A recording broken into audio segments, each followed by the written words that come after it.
एकादशी व्रत कथा। पिशाच योनि से मिलती है मुक्ति। भगवान श्री कृष्ण कहते हैं कि राजन, इस कारण एकादशी का व्रत करना चाहिए। नृपश्रेष्ठ, जया एकादशी ब्रह्मा हत्या का भी पाप दूर करने वाली है। जिसने जया एकादशी व्रत कर लिया, उनसे सभी प्रकार के दान दे दिए और सभी प्रकार के यज्ञों का अनुष्ठान कर लिया। इस महात्म्य को सुनने से अग्निदोष यज्ञ का फल मिलता है। इस साल माघ मास के शुक्ल पक्ष की एकादशी का व्रत 8 फरवरी को रखा जाएगा। इसे जया एकादशी कहते हैं। इस व्रत को रखने से पिशाच योनि से मुक्ति मिलती है। इसकी कथा इस प्रकार है।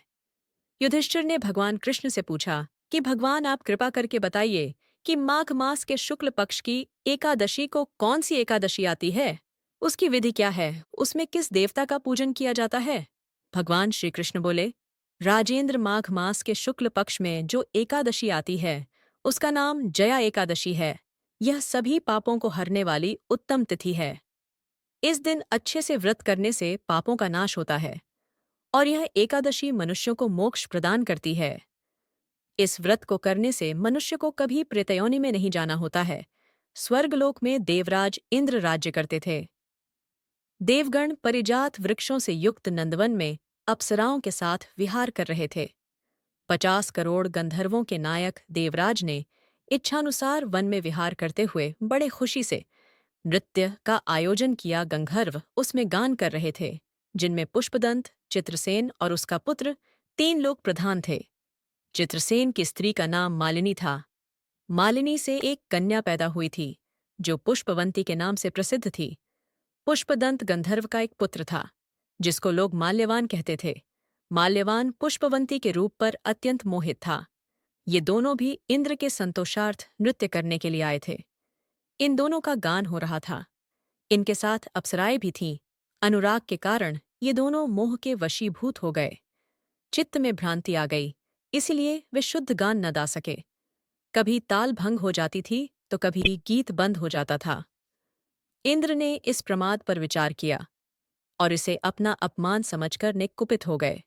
इस प्रकार इन दोनों को शाप देते हुए वे बोले, ओ मूर्खों, तुम दोनों पर धिक्कार है। तुम लोग पतित और मेरी आज्ञा भंग करने वालों हो, इसलिए पति पत्नी के रूप में रहते हुए पिशाच हो जाओ। इंद्र के इस प्राकर शाप देने पर इन दोनों के मन में बड़ा दुख हुआ। वे हिमालय पर्वत पर चले गए और पिशाच योनि को पाकर भयंकर दुख भोगने लगे। शारीरिक पातक से उत्पन्न ताप से पीड़ित होकर दोनों ही पर्वत की कंदराओं में विचरण करते थे। एक दिन पिशाच ने अपनी पत्नी पिशाची से कहा, हमें कौन सा पाप किया जिससे वह पिशाच योनि प्राप्त हुई है। नरक का कष्ट बहुत भयंकर है और पिशाच योनि भी बहुत दुख देने वाली है। अत पूर्ण प्रयत्न करके पाप से बचना चाहिए। इस प्राकर चिंता के कारण वे दोनों दुख के कारण सूखते जा रहे थे। देवगणों से उन्हें माघ मास के शुक्ल पक्ष की एकादशी तिथि प्राप्त हो गई थी। जया नाम से विख्यात वह तिथियों से उत्तम है। उस दिन उन दोनों ने सब आहार त्याग दिए। उन्होंने जलपान भी नहीं किया, किसी जीव की हिंसा नहीं, यहाँ तक कि खाने के लिए फल भी नहीं काटा। दुखी होकर वे पीपल के पेड़ के पास बैठ गए। सूर्यास्त हो गया। उनके प्राण हर लेने वाली भयंकर रात्रि उपस्थित हुई। उन्हें नींद नहीं आई। वे रति या और कोई सुख भी पा सके। सूर्योदय हुआ। द्वादशी का दिन आया। इस प्रकार उस पिशाच दंपत्ति के द्वारा जया के उत्तम व्रत का पालन हो गया। उन्होंने रात में जागरण भी गया।